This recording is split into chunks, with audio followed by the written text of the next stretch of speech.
All right, so we got the Space Wolves, the most overhated faction in 40K. Make sure you guys follow my Twitch down below, and let's get right into it. Hi friends, it's the Christmas season, so let's talk about a faction led by the legend himself, Santa Claus. By the way, I got some Madden on the side, so if I'm looking, left and right, just alternate looking, just know I'm still paying attention. By the way, it's just I got a little game of Madden right now. I'm in the playoffs. That's not Santa, but he has a sleigh and a beard. Who the hell's Logan? Oh, well, I've been informed that this fine gentleman is not in fact Santa, but some guy named Logan Grimnar. Well, if we're... Nah, if that's Santa, bro, then I'm Eddie Murphy, yo. There's no... Yo, I'm gonna just keep it real for what it is. This is not Santa. Yo, where's the beard? Where's the beard, yo? Yo. Where's the, Santa Claus, no matter what y'all say about Santa Claus, you might comment down about his weight or whatever, or, what color is his hair or whatever. Yo, Santa Claus, he stays the same every single year. That's dedication. He looks the same every single year. That's just, bro, that's motivation. We're going to be talking about Logan. I guess we should talk about the beloved character, Wolverine. Wait, Wolverine. Wolverine. Oh, no. Wolverine is just one letter away from wolves. Oh no. My God. Okay, I thought he was about to tie like the Wolverine and Logan thing. I thought he was about to tie that together. Okay, but it's fine. The Space Wolves are unironically one of my favorite Space Marine chapters, and I think they get a bad rap. What's not to love about super soldiered, power-armored space Vikings? Plus, they're one of the few factions who know the ancient art of chilling with the homies and not being depressed all the time. The Space Wolves are the 6th Legion and were known as the Rout before meeting their Primarch Leman Russ. Their first aspirants were made up of Terran tribesmen. Their barbaric instincts were only amplified by the Space Marine augmentations. As such, the Emperor isolated the Legion until they were needed.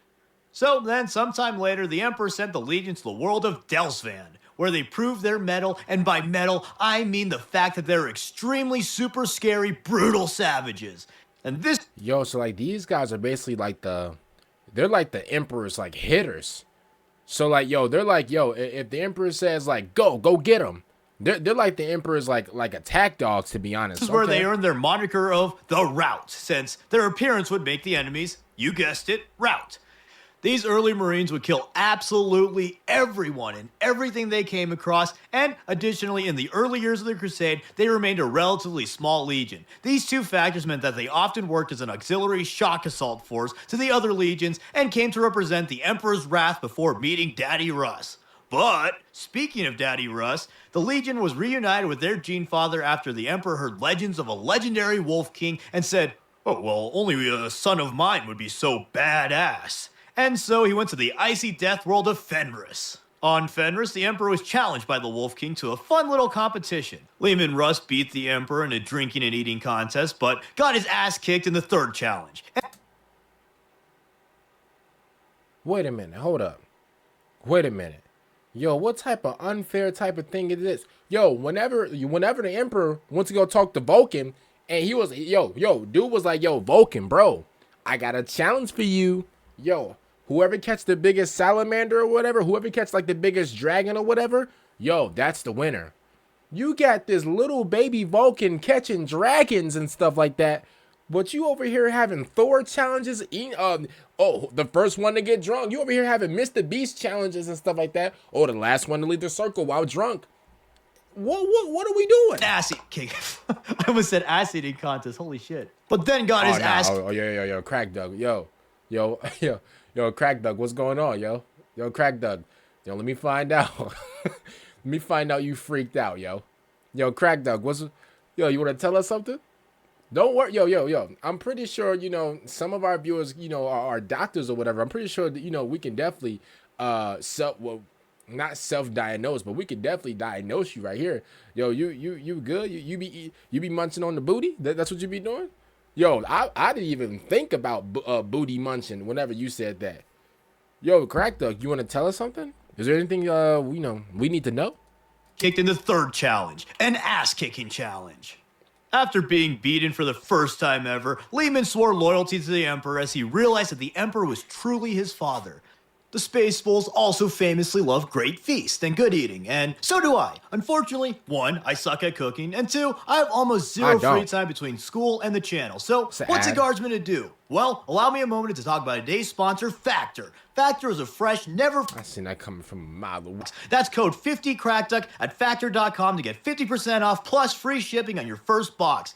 Thank you, Factor, for sponsoring this video and feeding this little guardsman. All right. So anyways, Leman was the second Primarch that the Emperor reunited with, and he was arguably the most loyal of them all. So with Leman's dogged loyalty and his legion's violent reputation, the Space Wolves became the Emperor's executioners, which is a really badass attack title. dogs. Also, Horus was the first son discovered, and Leman was the second. Horus had the Luna Wolves, and Leman had the Space Wolves. Wait a minute. Horus was the first one to get discovered? I thought my sweet glorious King Vulcan was the first one. Okay. I mean, Horus, even though he's a menace, he's a crash out, him being the first one, that really doesn't surprise me. I mean, to be honest with you, bro, I can't believe I'm saying this. I gotta put respect on his name. He gave the Emperor a run for his money. He's kind of him. Okay. This Luna guy, I'm gonna be honest with you, bro. You lost the try not to get drunk challenge. You lost the Mr. Beast challenge to the Emperor. You should have been last. Okay? Yo, Vulcan, man, he would have absolutely, bro, he would have defeated the Emperor, bro, in a try not to get drunk challenge, bro. So this, of course, leads to the obvious conclusion that the Emperor planned to name all of the Legion's wolf names, and he thought it would, be totally the coolest thing ever, because then he and his sons, they'd be assembled, and they'd be the Wolf Pack, and he probably came up with a ton of wolf phrases like Wolf Out, or, I don't know, Wolf Power. But then Malgador thought that the Emperor... Yo, those were so weak, it made me pause my game of Madden. Yo, what's going on? What do you mean, Wolf Out? Yo, Vulcan, I love you. Let me just bow down to you, my sweet, glorious king. But if you ever in your life ever say, come on, bro, Wolf Out, and then swing your cape in front of the invisible camera and break the fifth wall, I'm going to be honest with you. Yo, Vulcan, yo, I'll cut off my membership right now, yo. Yo, I dare Vulcan say Wolf Out to me. Bro, I dare it. Yo, Vulcan, I love you. You're my sweet, glorious, amazing king. But if you ever say Wolf Out, you're donezo. Was a furry based on these plans, and King shamed him out of his idea. But anyways, the Space Wolves proved to be a very accomplished legion, is what I would say if they didn't actually kind of suck in 30k.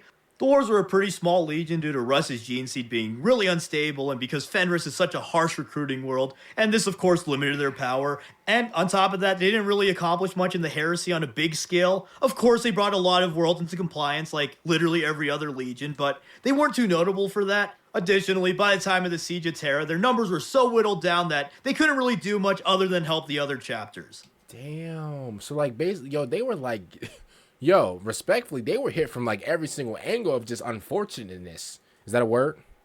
Did I just come up with my own new word? Even arguably one of their biggest wins was kind of a loss, other than some lore lightly alluding to the wolves killing the lost legions and kind of weakening Horus's forces before the Siege of Terra. Wait, did he say that the wolves killed the lost legions? Wait, that's that's Legion 2 and 11, right?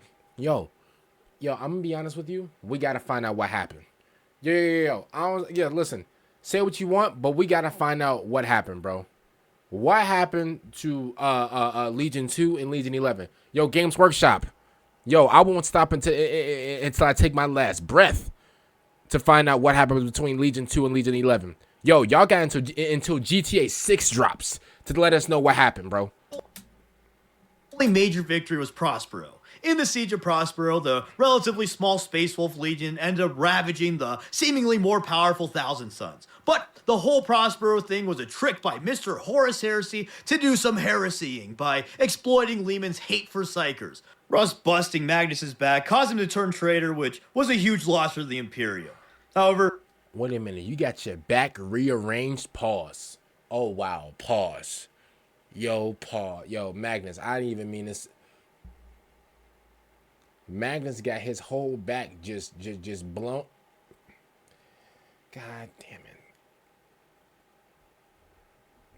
Magnus got straight up skadoos to the point to where he turned traitor? Is that what made him turn traitor? To be honest, I really do think this is just bad writing. The idea of the Space Wolves is way cooler than how they're portrayed here. Plus, they're way different in 40k and also a lot better written, in my opinion. Canonically, they look the wolves better. act like dumb morons and savages so that people underestimate them and don't want to associate with them. But under this guise, they're actually quite capable and cunning, which serves their executioner role really well since enemies don't know their true strength. However, some of the writers just make them literal actual morons and fail to depict their hidden brutal cunning.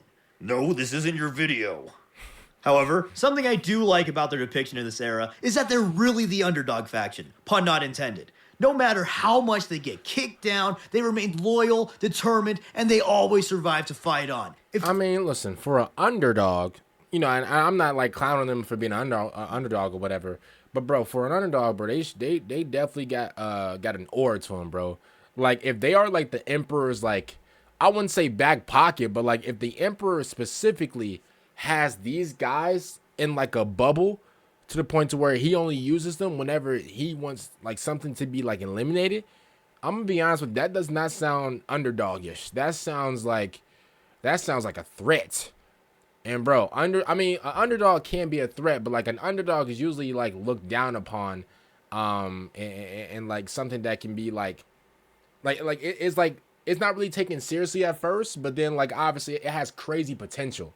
Not saying that these guys don't have potential at all, but like, let's be honest, bro. These guys are, I don't know if these guys are like a known threat to like the other, like, you know, to like the other legions or whatever. But I know in like the Warhammer lore, bro, these guys are threats. Like, bro, the Emperor legit has like he has these guys, bro, he got these guys, bro, locked up in chargers. They sitting up like this in chargers. And whenever he says go, bro, he pressed that button, bro, all hell break loose. That's what he sends these boys. If I'm being honest with you, they do not sound like bro. They sound like threats, school threats. Fits their wolf and warrior themes very well. Other than that, though, there are some more cool pieces of 30k wolf lore, but it's just that I think that overall they kind of got shafted in this era.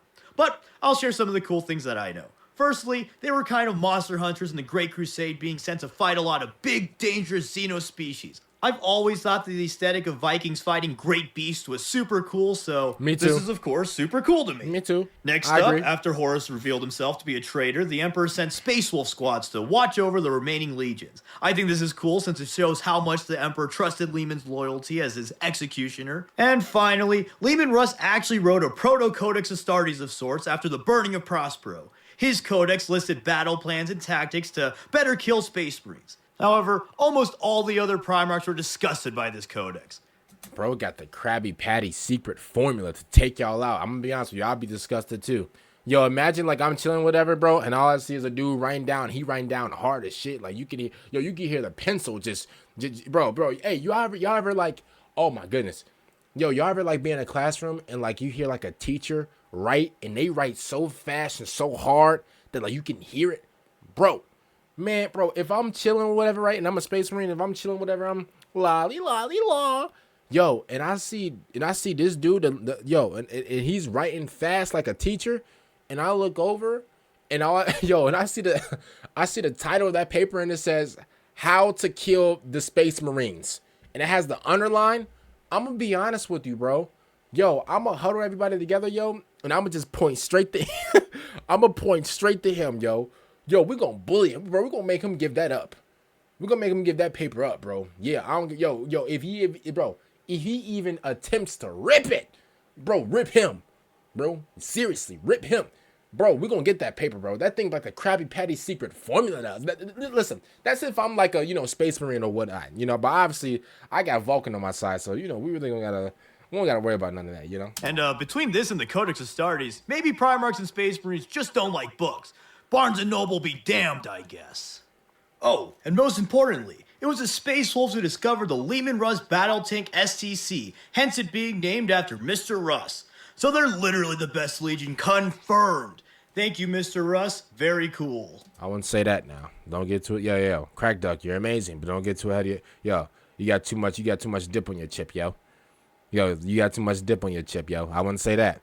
Come on, bro. Let's not get too, like, come on, yo.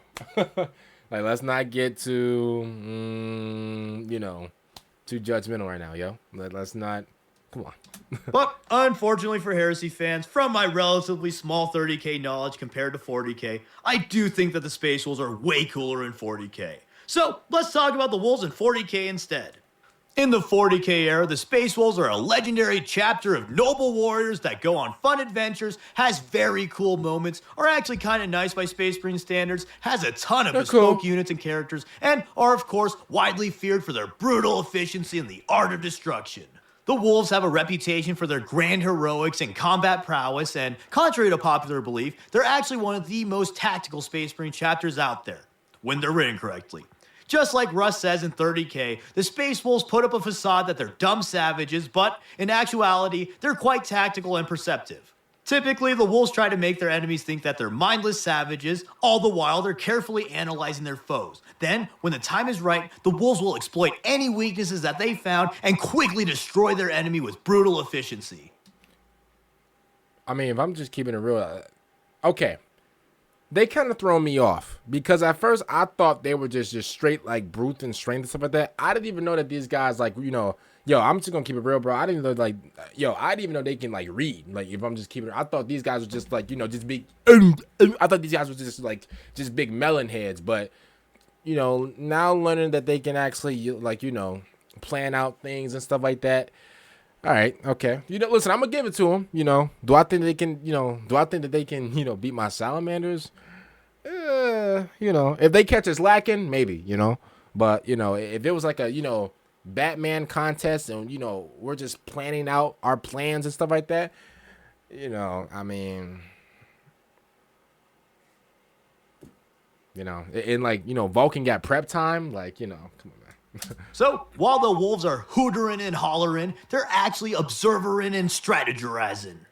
But on a smaller scale, Space Wolf tactics famously favor melee shock assaults. Their primary melee units are the Blood Claws, which are young Space Marines who seek to prove their strength and let out their aggression in battle. Unlike normal assault squads, however, the Blood Claws don't typically have jump packs. The Wolves with jump packs are called Sky Claws and are the quote-unquote troublemaker Space Marines, which, giving rowdy troublemakers giant jetpacks and chain swords doesn't personally sound like a good idea to me, but I guess I'm not a chapter master for a reason.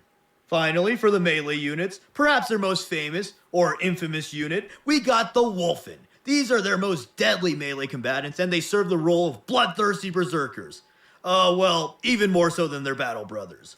Before going further with the Wulfen, I need to briefly explain the Space Wolf gene seed. Leman Russ's gene seed is very unstable and has a mutation called the Canis Helix. This mutation gives the wolf stronger senses of smell and hearing, super strong fangs, and tougher skin. However, it can also manifest in the Wulfen curse. Aspirants who fail the Space Wolf trials fall to the curse since they were unable to control their primal instincts and reverted to a more animalistic Wulfen state.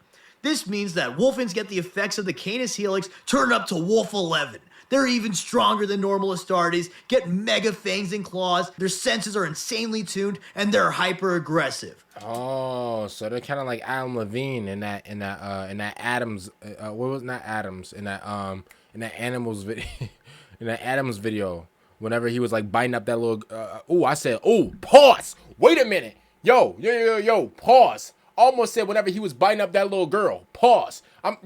Go to the Adam Levine Maroon 5 Animals video, wherever he was biting the girl Nick. That's what I was talking about. That sounded crazy what I just said. What I was about to say. I had to clarify what I was about to say. Pause. Pause.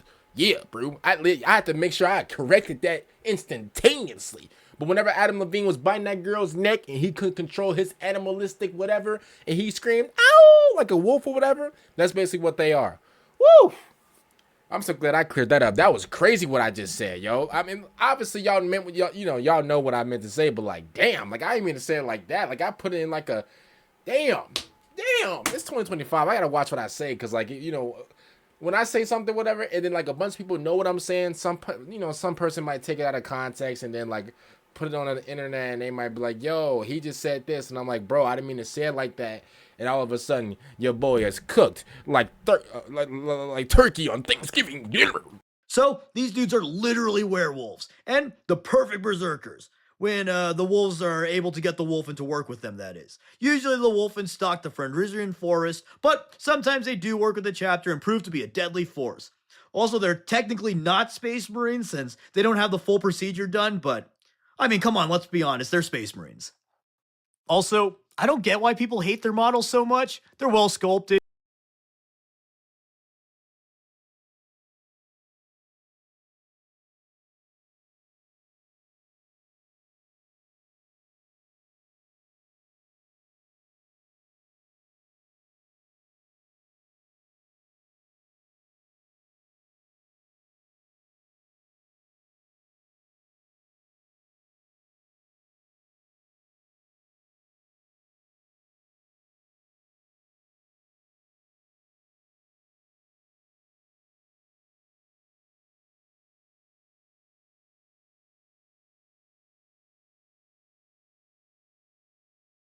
Detailed, characterful minis, and I also don't get why people think that these dudes are furries. Yeah, they're furry, but they're not furries. They're literally werewolves with power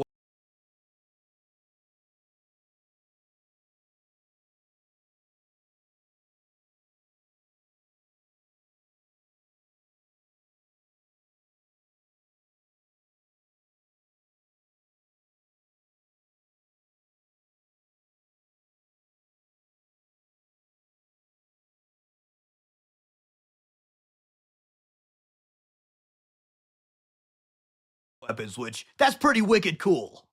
So yeah, the wolves obviously love melee. However, once again, they're more versatile than they're given credit for. Along with their strong melee squads, they have tactical marines called Grey Hunters, have strong long-range fire teams in the form of Long Fangs, and have powerful psychers in the form of Rune Priests. First, the Grey Hunters are the space wolves who learn to focus their aggression and rein in their primal instincts in the heat of battle. They are the most well-rounded of the troops and make sure to teach the Blood Claws and keep them in line. Then, for the final Pokemon evolution, the Long Fangs are the Devastator squads made up of veteran wolves entrusted with the heavy weapons, many of which are powerful chapter relics. This is also notable since the Codex usually has less experienced Marines take on Devastator roles since they can theoretically observe the battle from afar and learn. But the Space Wolves, on the other hand, follow Russ's teachings, and they have the new recruits fight up close to learn to tame their own aggression, while the older, more experienced Marines take on the role of Devastators in order to observe the younger wolves and focus their aggression.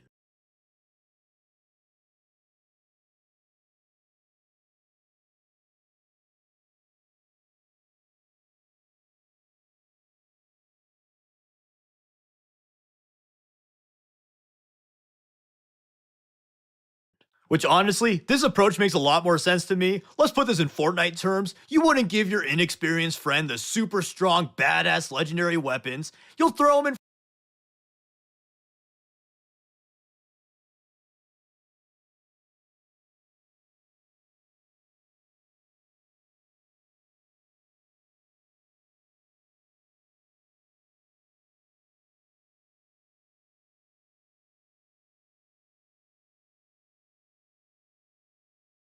front of you to prove his worth while you get all the cool loot. Either he dies like a scrub, or he proves to be a warrior worthy of being in the squad.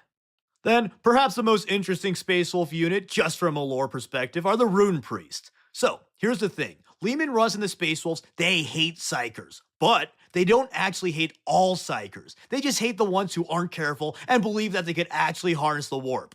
It often gets overlooked or misunderstood, but Leman Russ was actually a really strong Psyker. However, unlike most other potent Psykers, he was really careful and reserved with his abilities, and he uses runes to protect against the warp and channel its energy. This is why he and his sons hate the Thousand Sons so much. The Thousand Sons arrogantly believe that they can truly master the warp, and this often leads to them getting corrupted or enslaved by the powers of chaos. The Space Wolves, on the other hand, have Rune Priests who do not believe themselves to be using warp energies. Rather, they think that they're harnessing some kind of Fenrysian spirit power.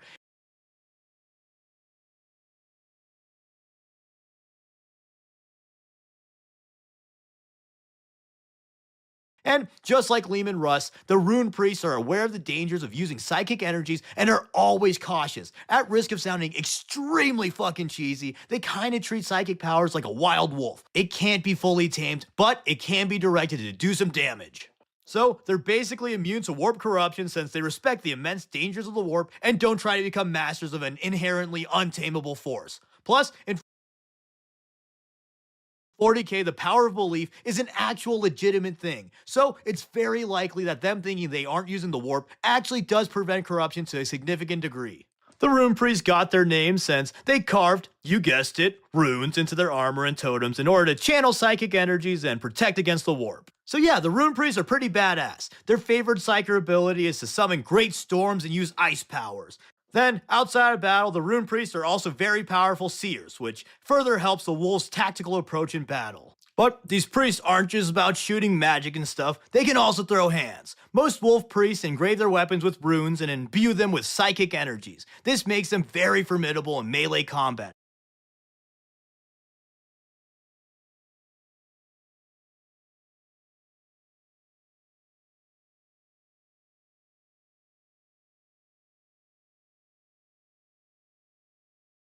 They also memorize great sagas and serve as the chapter's historians. Then, the Hounds of Mordkai are another Space Wolf unit that I think subtly uses psychic powers to, ironically, hunt psykers. Their armor is warded with runes to repel warp energies, and they viciously kill psykers. The reason I feel that they may be subtle psykers is that Leman Russ had a wolf howl that nullified psyker powers, but the howl in itself seemed to be a psyker power, so I think it's plausible that the Hounds of Mordkai have a mini version of this. But that's mostly a fan theory since the Hounds have next to no lore. And then, all these cool and interesting units with unique lore and culture, they got replaced with the generic Primaris versions. But speaking of culture, let's touch on that a bit since it's one of the main reasons I like the Space Wolves. Like I said in the beginning, the Space Wolves are one of the few factions just down to chill. Pun intended. They're based on pop culture Vikings, so they often throw great feasts, hunt monsters on Fenris, and love to crack cold ones with the boys. Once again, pun intended. The Wolves literally specially made a beer that can actually get Astartes drunk. Which, if you know anything about Space Marine physiology, that's quite the feat. Along with being party animals, that being the third intentional pun, the Space Wolves love storytelling and are actually more human than most Marines since they're recruited relatively late. This means that they're close with the Fenrykian people, like to crack jokes and pull pranks, Lukas the Trickster being one of the best characters ever, and they have an honest-to-God in-lore fart joke. Absolute cinema.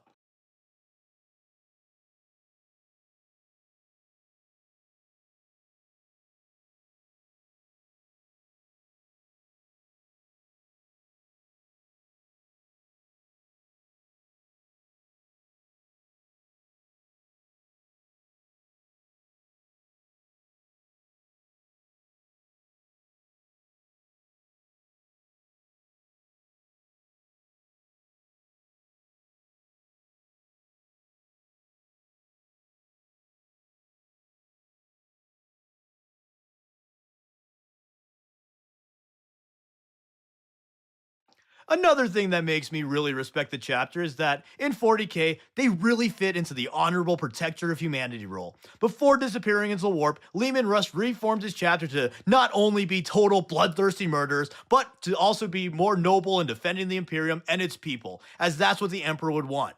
So, in the current times, the Space Wolves actually often do whatever they can to try and save people when they're able to. Kind of like the Salamanders.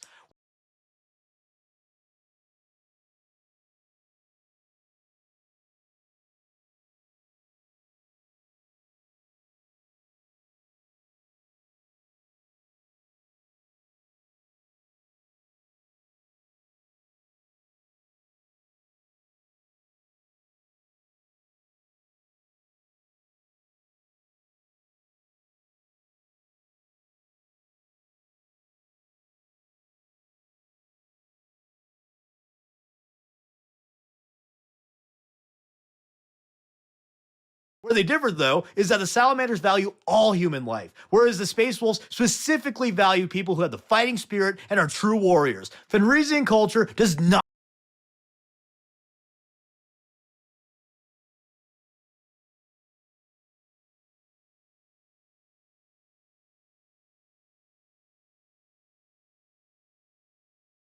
tolerate weakness. As such, the Space Wolves usually value and protect the lives of warriors above all else. This is why after the War for Armageddon, they were so appalled by the Inquisition wanting to wipe out the guardsmen who stood up to an Armageddon-level invasion.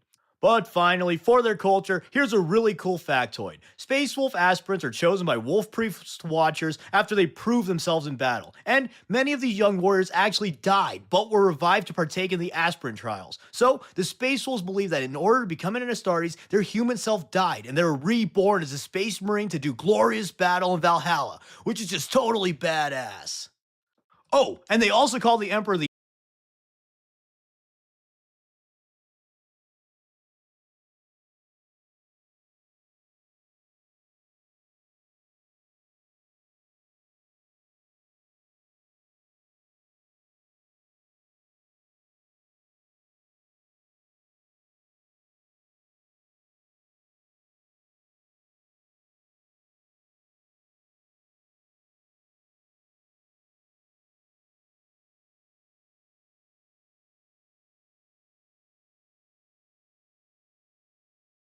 Allfather, which that's pretty neat. The Space Wolves also have a ton of characters, so many that I won't even touch on them that much here since I don't want this video to be an hour long. But just know, Logan Grimnar's their chapter master, and he's also Santa Claus. Ragnar Blackmane's the best. Lukas the trickster is just a silly, goofy guy. And finally, Bjorn the fellhanded is not only one of the oldest loyal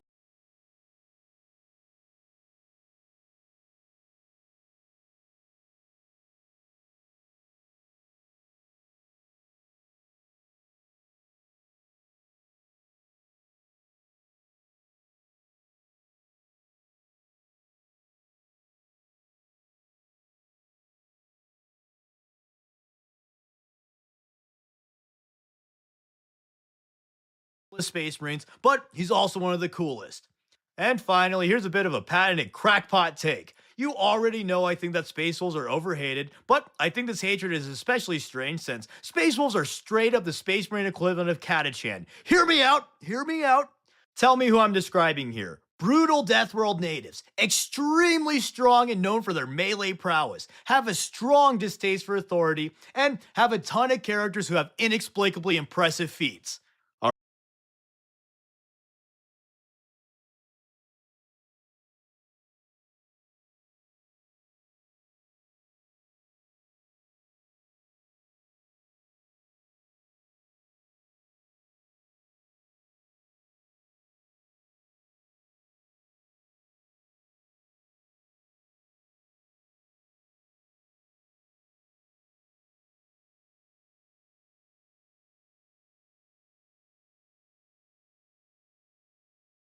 All right, I'll give you a second. Okay, second over. See, I was right.